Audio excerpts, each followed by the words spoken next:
अब समरी यार राम रे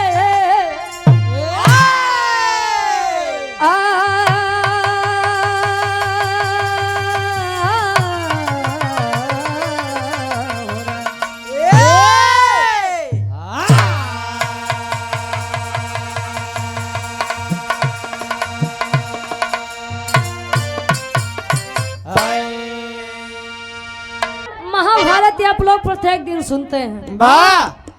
अगर आदेश हो तो वह रामायण महाभारत गाय दे, नहीं तो फिर दूसरे तरफ, ताकि चाहिए तनी सा मन चित लगाए कि अगर बिरहा सुनी है तो आशा नहीं पूर्ण विश्वास बा 100% गारंटी बा कि बिरहा समझ में जरूरी आई, लेकिन सुनी है तब नहीं तो एक साथे दो चार काम करब तो झंडू बाम हो जाबा, नयार कराबा नवार कराबा, फिर ये हो पता नयार काज नहीं कर बिरहा बोला रहन है, समझे नहीं आए का गाई से।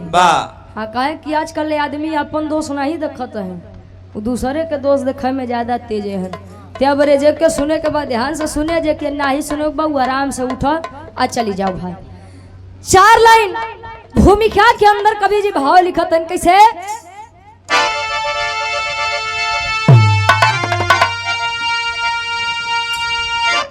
तो आर्य जंग जोहर का बजता बिगुल जंग में, आर्य रंग लाती थी लोरिक की थी जब जवान, आर्य रक्त की बूंद में खून है खून का, तलोरिक के लइका या भोरिक के कान, आर्य की छाती पे गर्जन करे सर्वदा, अरे बोला या भोरी क्यों पिंडदानी ना हुआ, अरे मजरी कहे गुलामी न मंजूर मुझको, करे हकीरा वही बलवान हुआ।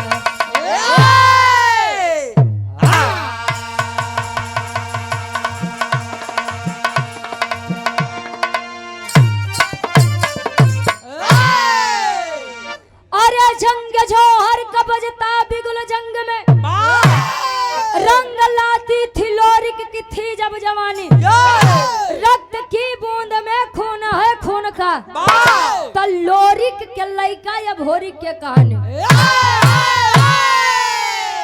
और ये आप सम्मानित श्री भवानी प्रसाद मीरपुर से गार्जियन जी के द्वारा 100 रुपया बहुत बहुत धन्यवाद।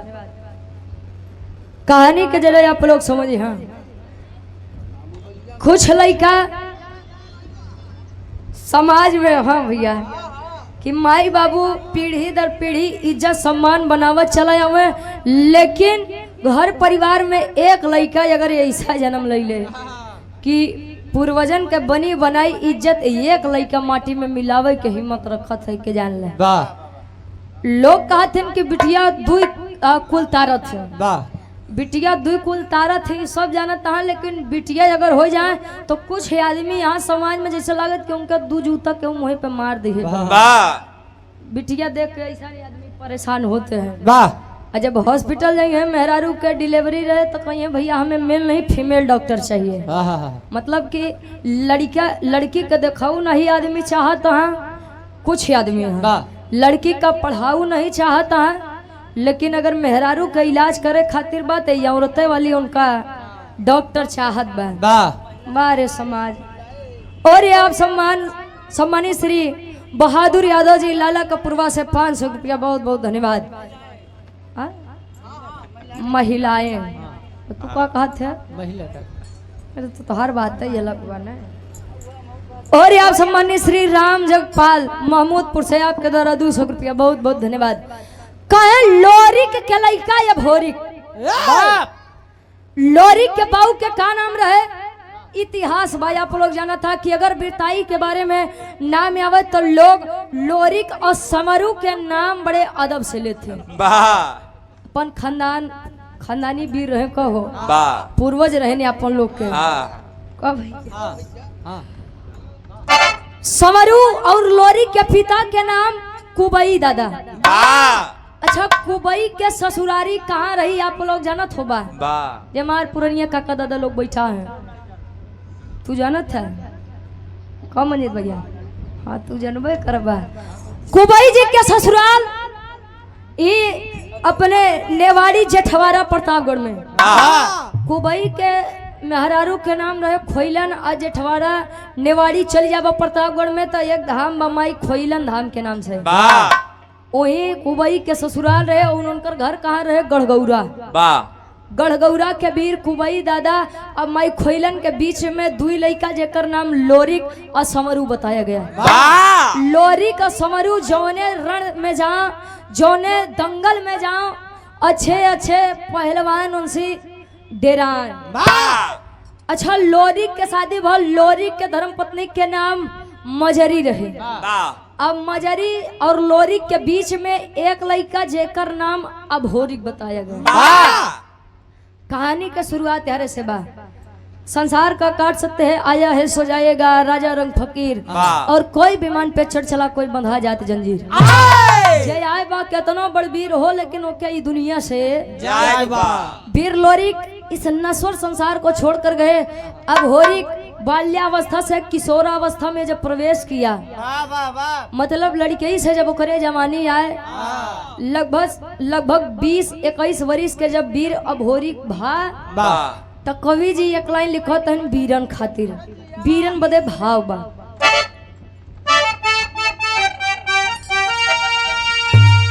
और आप सम्मानित श्री चंद्रपाल यादव जी डंडवा से आपके द्वारा 200 रुपया, बहुत बहुत धन्यवाद।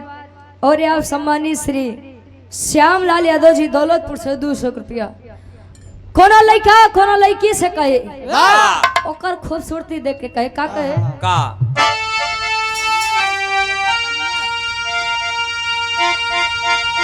अरे परवाने जली रहे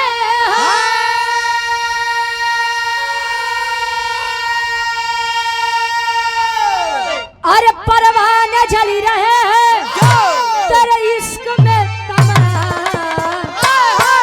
अरे परवाने जली रहे तेरे इश्क में तमाम। अरे जानम आए हाय अरे जानम जरा इस आग में, अरे जानम जरा इस आग में, अरे खुद को जला के दे। जानम जरा इस आग में, खुद को जला के दे। खुद को जला के दे।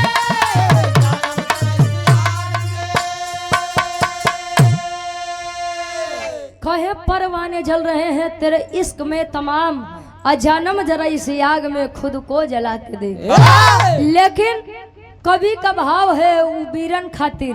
देखा वीर चाहे तब के होखे, वीर चाहे आज के होखे, वीर वीरे होते।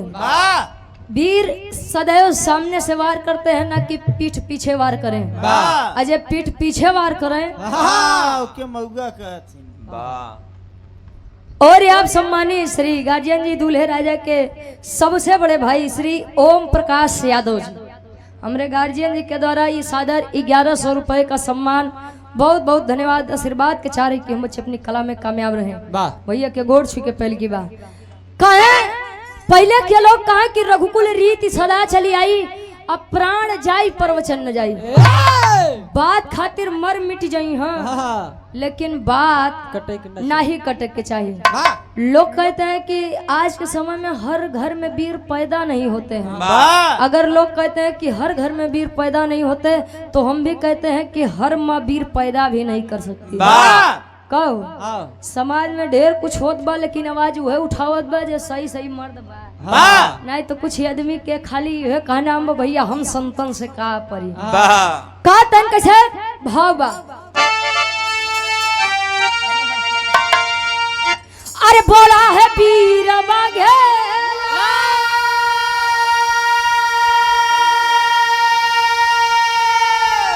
अरे बोला है वीर बघेला, अरे झंडा हिला के दे। अरे बोला है वीर बघेला, अरे झंडा हिला के दे। हट जाएगा समर से, हट जाएगा समर से, अरे पंजा मिला के दे।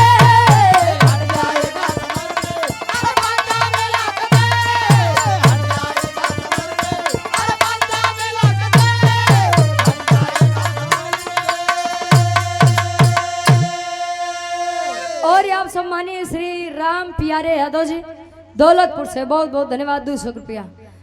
कहानी के शुरुआत बा कवि जी जौहरी छंद से लेते हैं कैसे।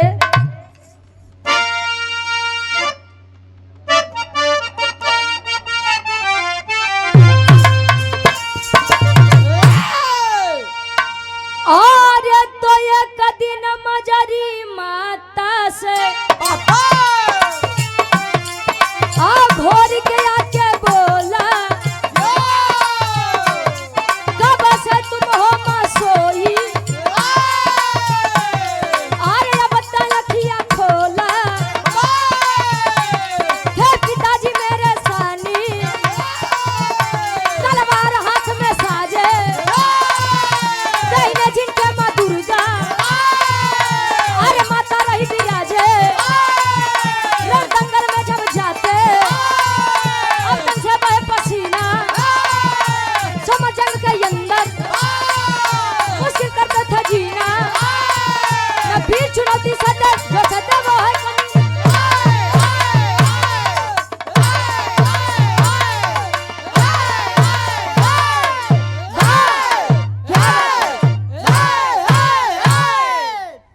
कहानी कितनी आप लोग समझिए। गढ़गौरा के वीर अभोरी 21 वर्षीय बालक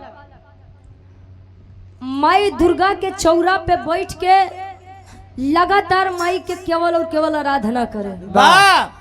लोग कहते हैं कि संसार में देवी देवता नहीं होते हैं, लेकिन हम कहते हैं कि अगर संसार में नकारात्मक शक्तियां हैं तो सकारात्मक शक्तियां भी हैं। बस आदमी केहू के भगवान के रूप में पूजत बा, केहू अल्लाह के रूप में पूजत बा, केहू गॉड के रूप में पूजत बा, केहू ख्वाजा पिया के रूप में पूजत बा। बस आदमी पूजत है, जैसा भक्ति बा वैसा लोग अपन अपन देवी देवता चुनते हैं। और आप सम्मानित श्री उदय राज यादव जी सहजौना से 500 रुपया बहुत बहुत धन्यवाद। लोग कहते हैं बताते हैं कि चले जाइए एमपी मध्य प्रदेश मैहर के सतना जिला में माई शारदा देवी के धाम बा। लोग कहते हैं कि जब रात्रि में दरवाजा बंद होता है और सुबह जब दरवाजा खुलता है तो सर्वप्रथम पूजा की जा चुकी होती है। मान्यता है कि आज भी आल्हा जी आते हैं और माँ की पूजा करके तब वहाँ से जाते हैं। आल्हा जी अमर रहे ना और उदल जी के केवल तलवार ही अमर रही, नहीं तो ढेर आदमी कहा थे ना आल्हा उदल ही अमर रहे। आल्हा अमर रहे ना और उदल कहे तलवार ही अमर रही। और ये आप सम्मानित श्री राजकरण यादव जी सुतारन तारा कपूरवा से 500 रुपया बहुत बहुत धन्यवाद। वीर अभोरी माई दुर्गा के चौरा पे बैठा। अच्छा एक दिन पूछा कि ये माँ मेरे पिता वीर लोरी जब भी आपको खून की जरूरत पड़ी अपने जंगे का खून पिला करके आपको संतुष्ट करने का कार्य किए हैं। मैं भी उन्हीं का बेटा अभोरी, आखिर मेरी विनती क्यों नहीं स्वीकारी जा रही है। माँ दुर्गा प्रकट हुई, बोली बेटा ये भोरी मैं तुझसे नहीं नाराज हूँ बेटा, नाराज तो मैं केवल अपने से हूँ। दुख मुझे इस बात का है कि मेरे इतने बड़े अनन्य भक्त लोरी की आत्मा आज भी संसार में भटक रही है।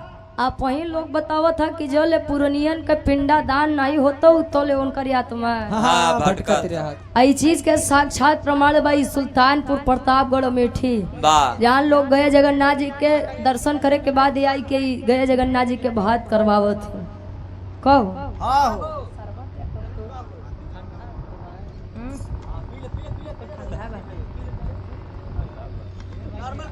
तनी सा आप लोग विचार करे हैं। जब तनी बतिया वीर अभोरी सुना तन पे आग लग गई कि इतने बड़े वीर इतने बड़े योद्धा का पिंडदान याद तक नहीं हुआ। अरे मुझ जैसे बेटे का होने का कोई अधिकार नहीं। आया गढ़गौरा माई मजरी के पास का माई रे क्या सुन रहा हूँ। मेरे पिता वीर लोरी का पिंडदान अभी तक नहीं हुआ। कहे कि बेटा देख मैंने अपने पति को खो दिया लेकिन मैं तुझे नहीं खोना चाहती बेटा। कहे कि बेटा अगर वो पीपरी के राजा सुरपति जान जाई, कहानी भटके न भैया। पीपरी के राजा सुरपतिया यदि जान जाई तो उ युद्ध करी बेटा। कहाँ तू इतना कम उम्र के लड़का और तो का कुछ हो गया तो जान ला हमार जीना मरना एक हो जाई। इतनी बतिया सुन के वीर अभोरी कहे स्वर्गीय गुरु रामदेव गुरु जी वाली तर्ज लागत बा।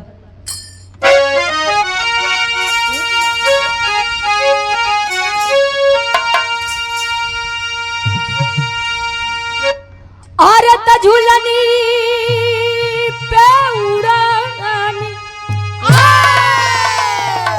अरे झुलनी पे उड़नी, हई जहाजिया उड़ा दो, हई जहाजिया उड़ा दो, हमार पाई जे बरा जहीरा जला दो, हमार पाई जे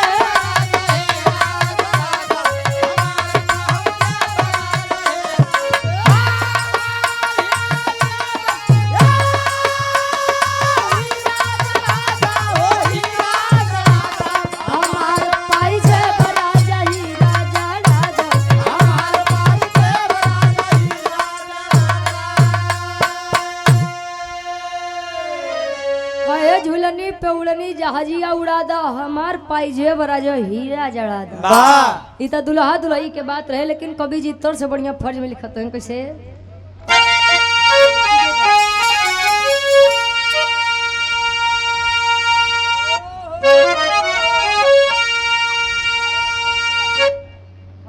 कहे कैसे, अरे बिरताई क्या मारे, अरे बिरताई क्या मरे, हाय तिलकिया लगाव, हाय तिलकिया लगाव, हमार माई हमके रण में पठाव, हमार माई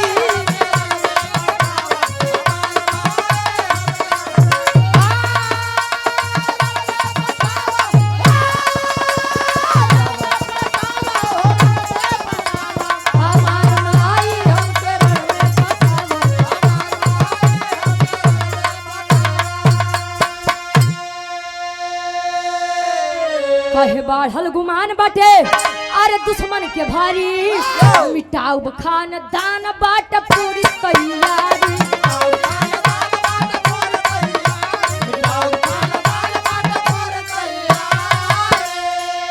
अरे ममता के प्रीतिया, अरे ममता के प्रीतिया तू मन में जगावा, हमार माई हमके रण में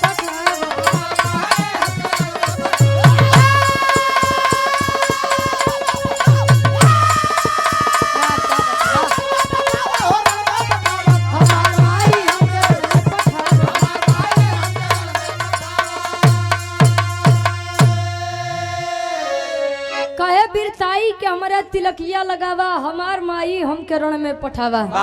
अच्छा, तिलक कई प्रकार का होता है। एक तिलक आदमी आजकल नहातो नहीं है नो, खाली तेल पनिया कई के इतना बरियार चंदन लगाई के चल देते हैं, लागत बा रोज नहाते हैं, त्रिशूल डबरू बना। और कुछ आदमी यहाँ जो नहीं खाली 2 लोटा, लेकिन तिलक चंदन लगावे में आधा घंटा बिता देते हैं।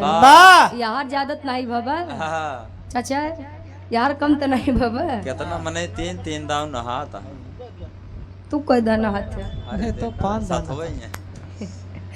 एक तिलक और दूसरा तिलक विजय का तिलक होता है। कोई भी किसी भी क्षेत्र में जाता है तो सोचता है कि सर्वप्रथम विजय का तिलक मेरे मत्थे पर लगे। तीसरा तिलक इस शादी ब्याह के पहले चढ़ता, बर्बादी की शुरुआत वाला, इनकर बर्बादी होगी बा, दूसरे के बर्बादी नहीं होते चाहते। अच्छा देखा तेज बहादुर भैया, एको भैया कले बर्बाद हुई हैं, तू देखत ही बड़ा आवाज चल बर्बाद बेचारू चल गए मलमास में लड़की देखा लोग कहते मलमास में कोनो शुभ कार्य नहीं करे के चाहिए, ई चल गए लड़की देखे मलमास ढेर कपारे चढ़ी गए, लड़की तो नहीं पसंद आए, पसंद आए तो लड़की खाली माई जब दिशा सोल में बियाह कट गया। तो यह बदे ये बड़ा आबाद हाँ बाकी सब बर्बाद है बा एक तिलक राज तिलक होता है।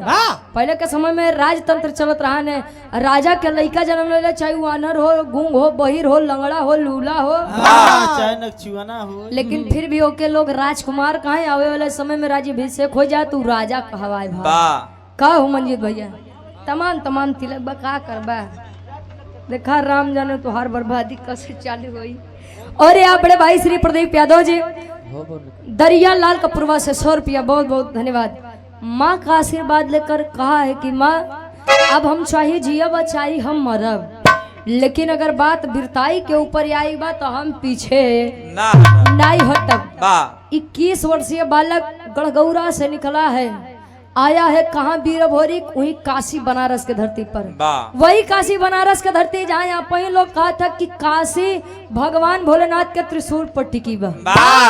आया है काशी बनारस के धरती पर, काशी घाट के किनारे, घाट के किनारे पंडा जी भस्म भभूत लगाए बैठा है। अब पंडा जी जब वो सुबेरे सुबेरे लड़का वीर भोरी का देखे तो प्रश्न करत है। कौन चीज का प्रश्न बा तरज बदलत बा।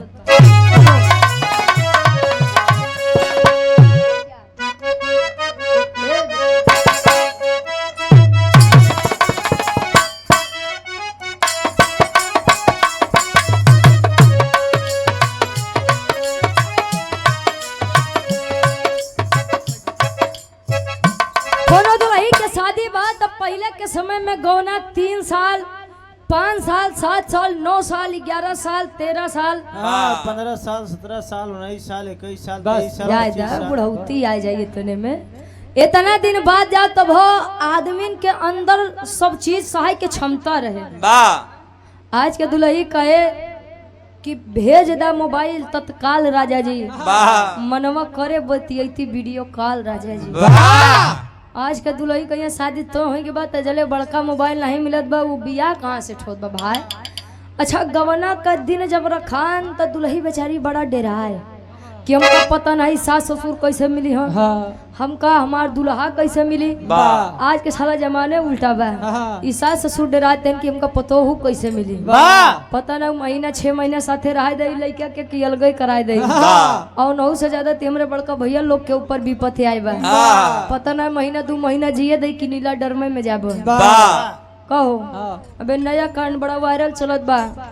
सगाई हो गई थी और शादी नवंबर में पड़ी थी। उ लड़का गए अपने होखे वाली पत्नी के जन्मदिन मनावे बदे, पहाड़ी से धक्का दे के खेले खत्म कर दी है। या बड़े भाई जी का शादी ब्याह न करे कोई मत करा, लेकिन केहू के जिंदगी मत बर्बाद करे। ए भैया दुल्हिया के जब गवना के दिन रखान तो अपने सखी सहेली से एक बात कहे, का कहे इतना दिन बाद जाओ तब हो आदमी के अंदर सब चीज सहाय के क्षमता रहे। आज के दुल्ही कहे कि भेज दा मोबाइल तत्काल राजा जी, मनवा करे बतियती वीडियो कॉल राजा जी। आज के दुल्ही कहीं शादी तो होने के बाद जले बड़का मोबाइल नहीं मिलत बा, वो बियाह कहाँ से ठोत बा भाई। अच्छा गवना का दिन जब रखान तो दुल्ही बेचारी बड़ा डेराए कि हमका पता नहीं सास ससुर कैसे मिली हो, हमका हमार दुल्हा कैसे मिली। आज के साला जमाने उल्टा बा, सास ससुर डराते हैं कि हमका पतोहू कैसे मिली। पता ना महीना 6 महीना साथे रह दे लड़का के कि अलग कराए दे, और 9 से ज्यादा हमरे बड़का भैया लोग के ऊपर विपत्ति आए बा। पता ना महीना 2 महीना जिए दे कि नीला डरमे में जाबो। कहो अबे नया कांड बड़ा वायरल चलत बा। सगाई हो गई थी और शादी नवंबर में पड़ी थी। उ लड़का गए अपने होखे वाली पत्नी के जन्मदिन मनावे बदे, पहाड़ी से धक्का दे के खेले खत्म कर दी है। या बड़े भाई जी का शादी ब्याह न करे कोई मत करा, लेकिन केहू के जिंदगी मत बर्बाद करे। ए भैया दुल्हिया के जब गवना के दिन रखान तो अपने सखी सहेली से एक बात कहे, का कहे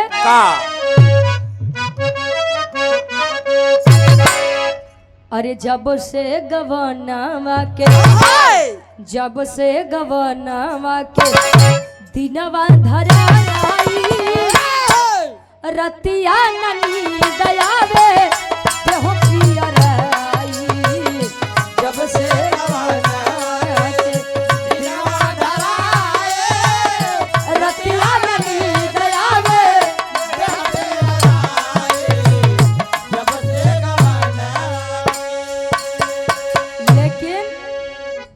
करे पिंडदान भोरी, भोरी का मतलब ये भोरी, वाह अरे करे पिंडदान भोरी बनारस में आया शशिधर पंडा से बात लड़ाया।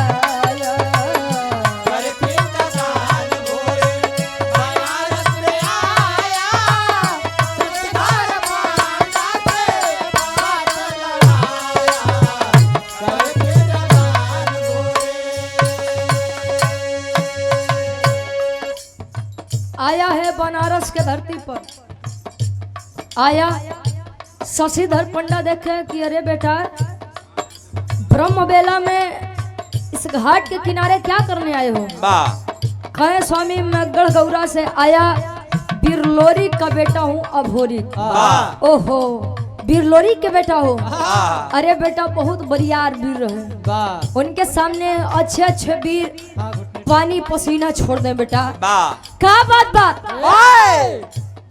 कहे कि स्वामी मेरे पिता वीर लोरिक अब इस संसार में नहीं रहे, उन्हीं का पिंडदान करने के लिए आया हूँ। वाह इतनी बतिया सुन के शशिधर पंडा खड़ा हो गए। हाँ कहे बेटा वाह अब तो तू चाही लोरी के लड़का हुआ, अच्छा ही संवरू के लड़का हुआ, वाह अब हमार तोहार कोनो मेल मिलान। वाह सोचिए जो तारीफ कर रहा था वह कहा बाब हमार तोहार कोनो मतलब नहीं बा। कहे बेटा अगर पिंडदान करवाए देबा तो पीपरी के राजा सुरपतिया हमें मार दई बेटा, अपने मेहरारू के एकलौता मरद ही जाए दे रे बेटा।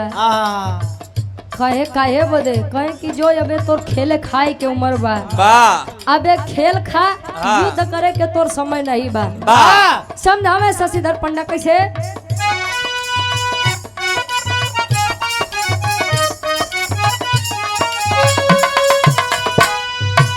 और ये आप दूल्हे राजा जी के भाई हैं जंग बहादुर यादव जी, भैया के फरमाइश बा भतार मोरा दुबई कमाला। वाह अरे वाह ये 500 रुपया बहुत बहुत धन्यवाद हो जाए तो भैया। समझाओ ताई शशिधर पंडा कैसे? ऑपरेटर साहब एक आवाज बढ़ा भाई, इको एमो बढ़ावा आवाज खिंचत बा। काहे पंडा पहिले पिंड दान करी है राजा,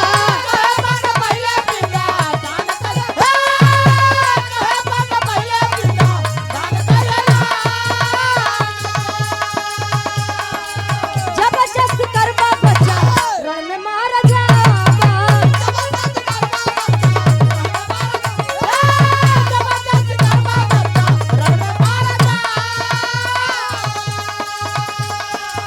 जबरदस्ती करबा बच्चा रण में मारा जावा। सुन के खबर भोरी तन में घुसया, सुन के खबर भोरी तन में घुसया, शशिधर पंडा से बात लड़ाया।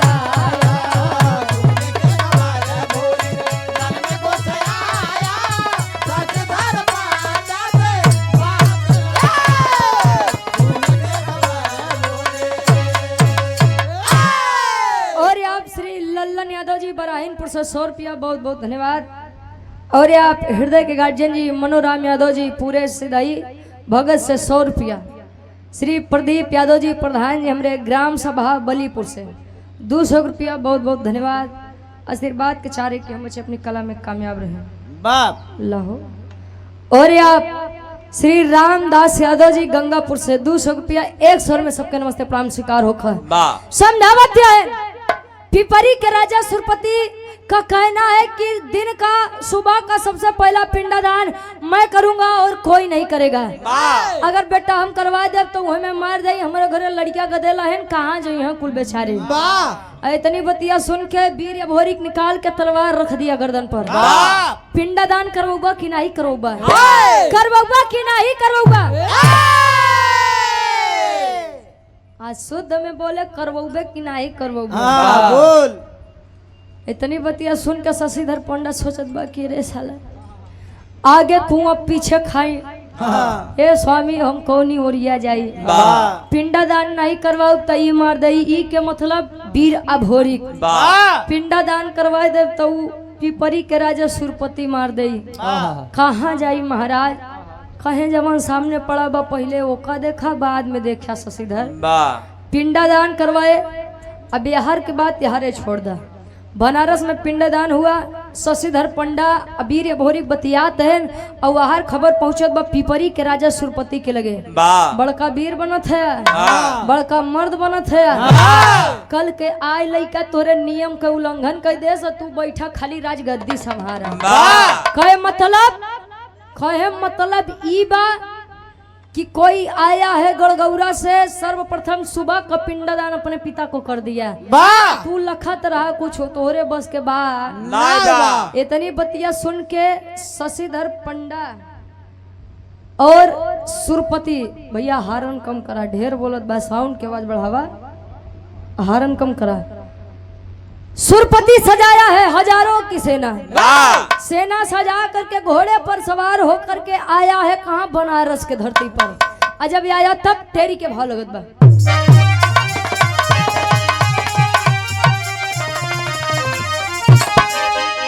अरे राम जवानी जंगी जूझे जमके ए भैया जवानी जंगी जूझे जमके त लोरी का पूतिया भोरी कहे मिठाऊ हमके रे हमके रे हमके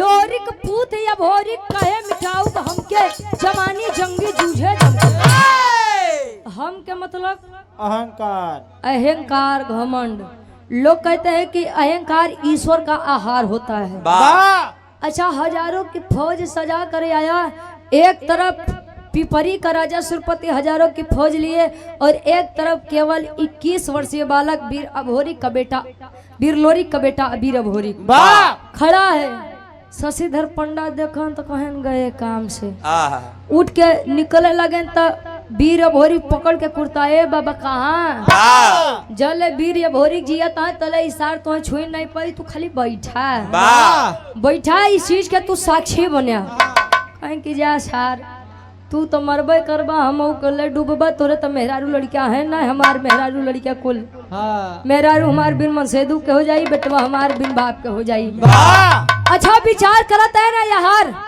युद्ध होत बा युद्ध होत बा तो होत का बिरहा के आखिरी तरज लगत बा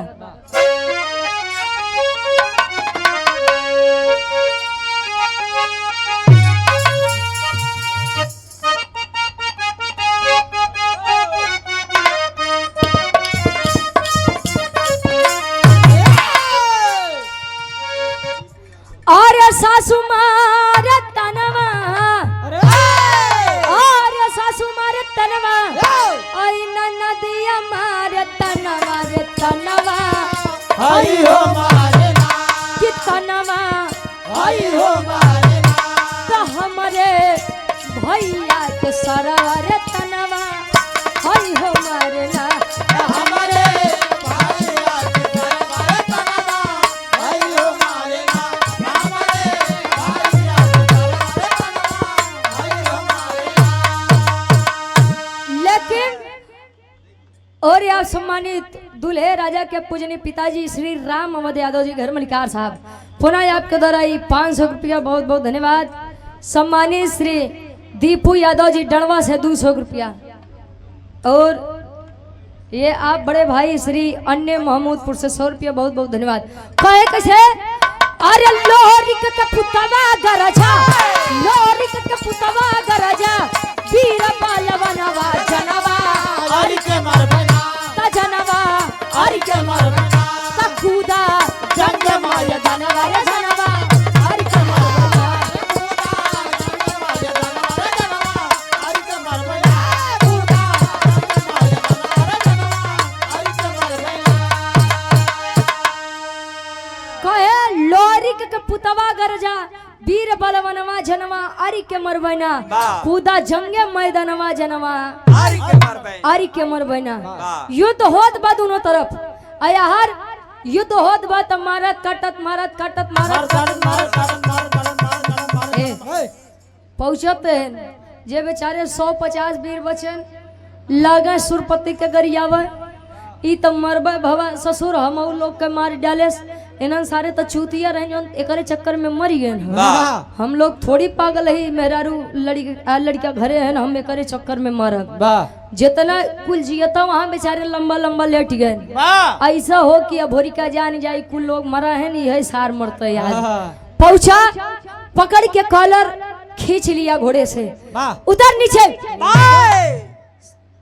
ये 1000 ठे कुकुरन लई के बड़का वीर बनत रहा। बड़का वीर बनत रहा सार। हाँ आ जाए तो तू एक मर्द से तुहार पाला पड़ा भाई आ जाए देखा तू कितने पानी में यहाँ। अच्छा युद्ध हुआ अंत में सुरपति की हार हुई तब मोहे पे करिखा पोताई के बनारस कैसा कोनो कोना नहीं बचा कि वीर भोरी सुरपति के गदहा पे बैठाई के घुमाए न हो। और आप श्री बदले यादव जी लहुरियापुर से 51 रुपया बहुत बहुत धन्यवाद। और आप सम्मानित श्री ये बीरू यादव जी दौना से 200 रुपया बहुत बहुत धन्यवाद। और आप सम्मानित श्री हंसराज यादव जी लहुरियापुर से 100 रुपया घुमाया है गधे पर बिठा करके मोह पे करिखा पोताई के बनारस के को कोना नहीं बचा। अम्मू तरह कही के सुरपति बैठा बात है कि इतना दिन के बनी बनाई इज्जत इकल का लवंडी हमार खराब कर दी है।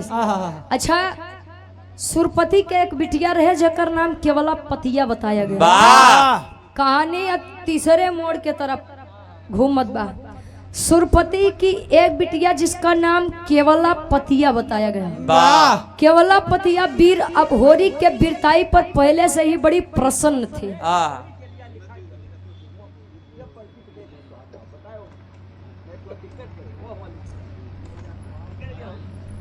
और ये आप श्री जगन्नाथ यादव जी महमूदपुर से 100 रुपया पर्ची हमको दे दा।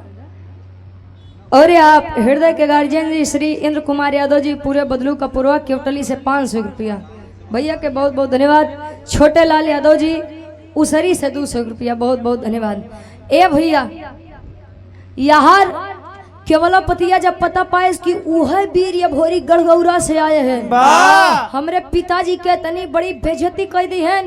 आज तो अपने सैया से हम जरूर मिलब। केवला पतिया के अंदर एक खास बात रहे कि ओकरे जादू आवत रहे। आए पहुंचत बा त इशारा से बतियात बा शशिधर पंडा से। पापट के भाव लगत बा कैसे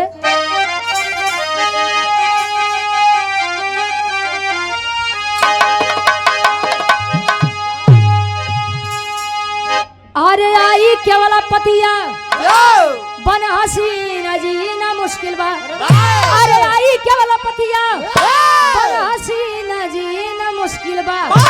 तब बाप का इज्जत भोरी के काहे छीना जीना मुश्किल बा।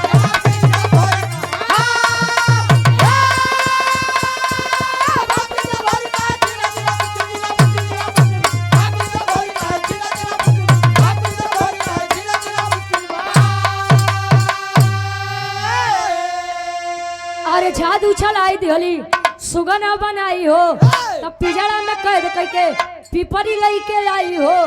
अरे कहे कुंवारी जी अब नहीं तहरा बिना जिए ना मुश्किल बा।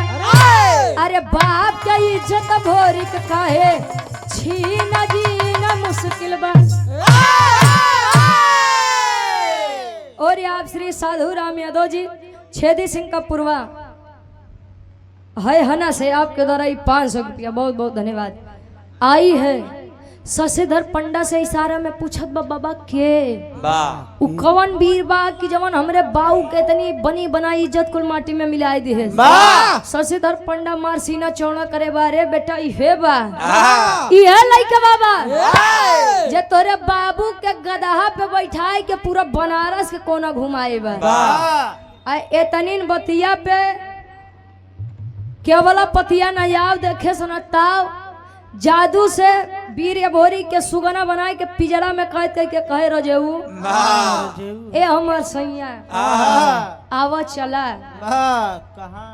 पिपरी राज हो जाओ कर घर दुआर बजूर कहाँ लेके जाई कहे जिएंगे सनम तेरे लिए मरेंगे सनम तेरे लिए। अब बिया कर तो तू ही से करब नहीं और क्यों हमार दुल्हा ना बनी। केवलपतिया पिपरी जब लेके आए था एक बात रहे हाँ जले दिन रहे तले केवलपतिया वीर भोरी के सुगना बना रहा हाँ, टें, आ जैसे रात हो ओके वीर पुरुष वाला तन दे दे वाह यानी मर्द बनाए दे काहे बदे वाह जबरदस्ती प्रेम करना चाहे वाह लेकिन बाहरे मान बाहरे मर्यादा अरे वाह वीर भोरी कहा कि ये लड़की आ लड़की अरे तुझसे मैं इस प्रकार प्रेम कर लूं वाह मर्दानगी के मेरे खिलाफ होगा वाह थू है तेरे प्यार पे थू वाह अरे माई हो ज्यादा हो इब्राहिमपुर के ढोलक मास्टर उनकी माता जी अच्छा सम्मानित हमारे गार्जियन जी 51 रुपया बहुत बहुत धन्यवाद आशीर्वाद के 4 रुपया बच्चे अपनी कला में कामयाब रहे और ये आप श्री राम शब्दपाल जी लोहरेपुर से 100 रुपया वाह श्री राजकुमार यादव पूरे बदलू केवटली से 200 रुपया बहुत बहुत धन्यवाद।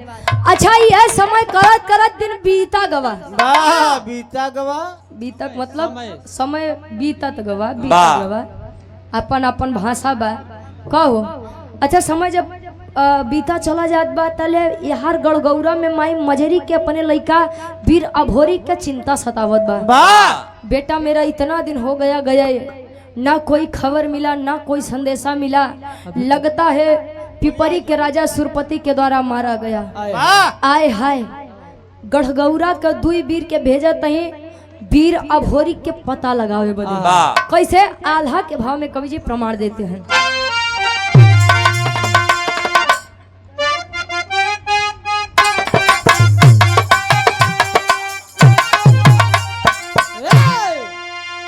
अरे तड़पेली मजरी माता गौरा के नगरिया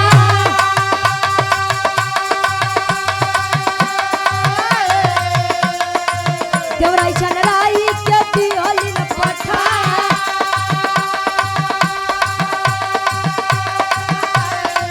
धीरे धीरे आई गई काशी के धरतिया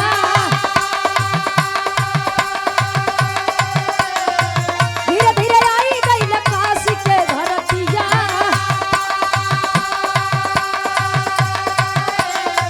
शशिधर पंडा हो गई न बेटा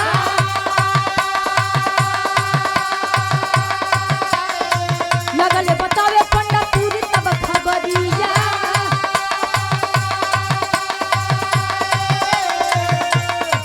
लगले बतावे पंडा पूरी तब खबरिया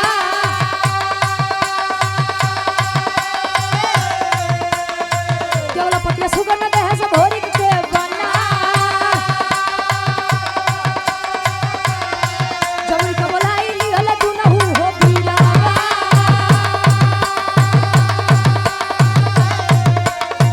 माई के बोलाई लिहल तू न हो बीला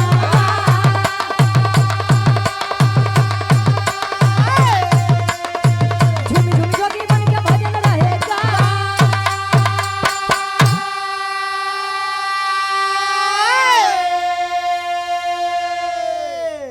गढ़गौरा के दो वीर अभोरी के बाद जिसका नाम देवराई और चनराई बताया गया वाह देवराई और चनराई के माई मजरी भेजते हैं कि बेटा जाओ और अपने भाई का पता लगा करके आओ कि वह इस संसार में है भी या नहीं है वाह चले हैं देवराई चनराई काशी घाट के किनारे फिर से पहुंचते हैं शशिधर पंडा मिले कहें कि दो वीर फिर से आ गए वाह एक तो बेचारा सुगना बन के पिपरी राज चला जा अब इनकर दूजने के काम होई का होई के ईश्वर जाना वाह। कहें क्या करने आए हो बेटा कहें कि स्वामी मेरा भाई आया था वीर अभोरी बाबू का पिंडदान करने के लिए कहाँ पर है अच्छा तो वीर अभोरी के भाई हो आप दोनों वाह बहुत बरियार वीर रहे बेटा खाली 21 वर्षीय बालक हजारों की फौज से लड़ गया कोई आम बात नहीं वाह। कहें तू कहाँ है कहें कि बेटा ओकर जौन बिटिया बा केवला पतिया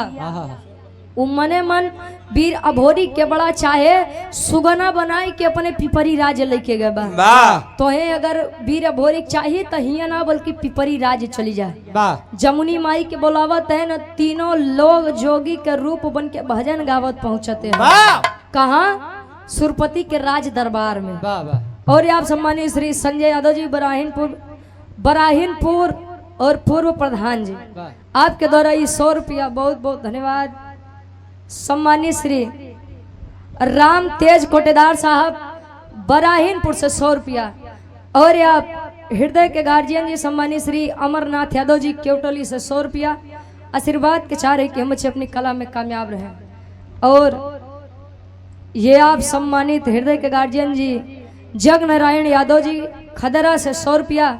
और ये दूल्हे बादशाह जी के आप भतीजे हैं भाई हमारे अमित यादव जी, आपके द्वारा 500 रुपया। बहुत बहुत धन्यवाद। माई भगवती हर मोड़ पे तरक्की दे, परिवार के ऊपर ईश्वर की कृपा बनी रहे। वाह। और ये आप श्री त्रिभुवन यादव जी तिवारीपुर से 100 रुपया। क्या करबा हो पर्चा नहीं बा। बहुत बहुत धन्यवाद। आशीर्वाद के चारे कि हम अपनी कला में कामयाब रहे। जेकर नाम ना बोला हूँ भैया बोला दे 100 रुपया एक्स्ट्रा बा। ए भैया पहुंचा तैन जमुनी माई देवराई और चनराई भजन गावत जब पिपरी के राजा सुरपति के दरबार में पहुंचते हैं केवला पतिया कहे कि स्वामी हो ए हमार राजा आवा चला नीचे। कहे का करे बिन कहे इतना दिन हो गयो तोरे मन में प्रेम जगावत जगावत हम परेशान हो गए, लेकिन तोरे मन में हमरे प्रति प्रेम ना जागा हो सके। भाव भजन सुन ला तोरे मन में हमरे प्रति प्रेम जागी जाओ। लई के आई पिजरा नीचे रखी तो माई जमुनी दखिन हो बेटा जब हो रही वहां पर फंसे हो रहा बेटवा तोहार उद्धार करवावत है। और आप सम्मानित श्री राम केवल यादव जी नेवल का पूर्वा से 251 रुपया। बहुत बहुत धन्यवाद। केवला पतिया कुछ समझ पावो तो पहले माई जमुनी अपने आशीर्वाद से वीर अभोरी के पुरुष वाला तन और केवला पति हर बार देखते बा अरे यार हम तो कुछ करबो नहीं भाई तो हमारे राजा ठीक कैसे हो गए, सुगना से मनई कैसे बन गए। एतने में माई जमुनी केवला पतिया के गदही के तन दे बेचारी केवला पतिया नारी के रूप से जब गदही के रूप मिला तो अपने बाऊ के समनवा मुड़ी यानी सर नीचे कई के खड़ी बा। काहे बदे जाना था मंजित भाई कपड़ा एक कौन है पहने के घोड़ा गधा के कपड़ा खाली रहे तो पहनावत थी। अच्छा जब वो सर झुकाए के खड़ी बात एक पिता समाज में ऐसे भी पिता होते हैं जो अपने पुत्र से ज्यादा पुत्रियों को प्रेम करते हैं। आई के बैठ के सुरपति कहे कि देखा तू हमार बहन समान हम तोहार भाई समान, दुश्मनी तोहार हमसी बात हमसी बदला ला हमरे बिटिया के छोड़ दा। गदही घोड़ी के तन मत दा नहीं तो बड़ी बदनामी होई। यार गुसियाई के बीर भोरी कहा माई के नाही छोड़ब एक सारे के नाही छोड़ब एकरे चलते एकर बिटिया हमका इतना दिन बतावा कैद करके रखी रही एक नाही छोड़ब। माई जमुनी कहे कि बेटा ये भोरी तनी कम गरमा बैठ जा, अगर केहू सामने से अपन गलती माने तो के माफ कर दे के चाहिए। अपनी गलती को मान लेना यही सबसे बड़ी बात होती है। समझावा कैसे आखिरी भाव खड़ी के भाव में कवि जी प्रमाण देते हैं।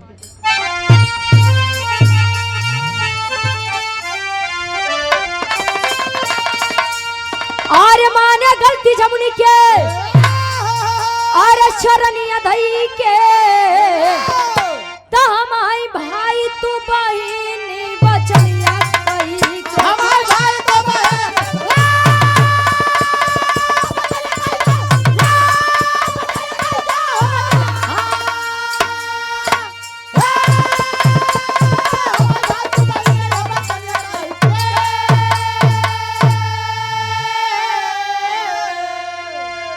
कहे माई एक खाली एक के शर्त पे छोड़ब। कौन शर्त बा? कहे कि एकर जौन बिटिया बा केवला पतिया हमके बड़ा प्रेम करत है। एक कैदा कि अगर अपने बिटिया से हमार शादी करवाए दी है तो एक छोड़ देब नहीं तो एक नहीं छोड़ब।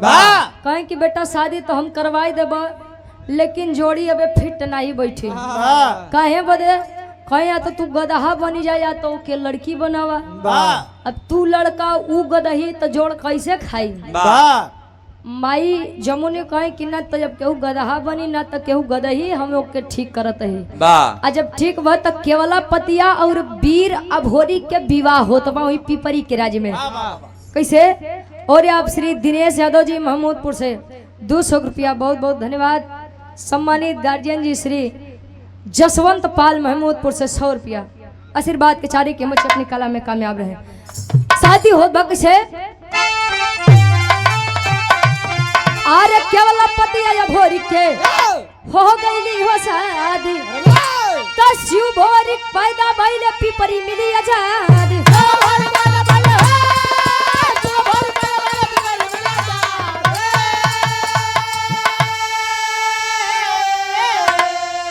अरे अपने घर आए आई दुल्हनिया लईके तमाई भाई तू बहिनी वचनिया कही केवल पतिया भोरी की शादी हुई हंसी खुशी अपने राज गड़गौरा वापस आए धीरे धीरे समय बीता दोनों के संयोग से एक बच्चे का जन्म हुआ जिसका नाम शिव भोरी बताया गया कुबई के लड़का लोरी का संवरू लोरी के लड़का अभोरिक अभोरिक का केवल पतिया के बीच में एक लड़का जेकर नाम शिव भोरी बताया गया लड़का होखे लायक होखे नहीं तो होबे मत करे लड़का लायक मिले चाहिए 2-4-6 साल बादे मिले कहो जवन अपने बाबू का पिंडादान करवावेगा पिंडादान करवाए सुरपति के घमंड तोड़े साथे बियाह कई के लइके आए अरे बियाह के शीर्षक रहे लोरी के पिंडादान और अभोरी के शादी आखिरी में खानदान के परिचय बा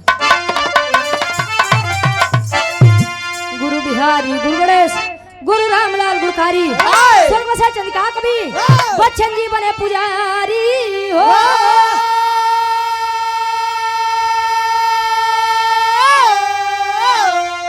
आर्य जवानी जंगी जूझे जमके ग्वाल वंश रुचि पारी कन्ना पे पानी जवानी जंगी जूझे जमके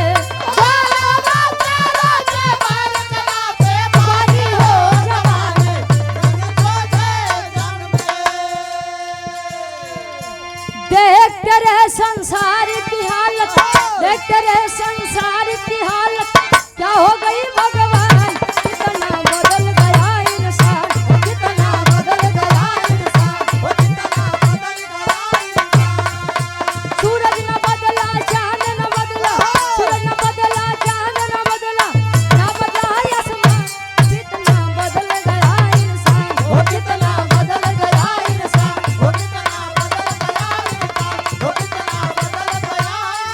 वो कितना बदल गया इंसान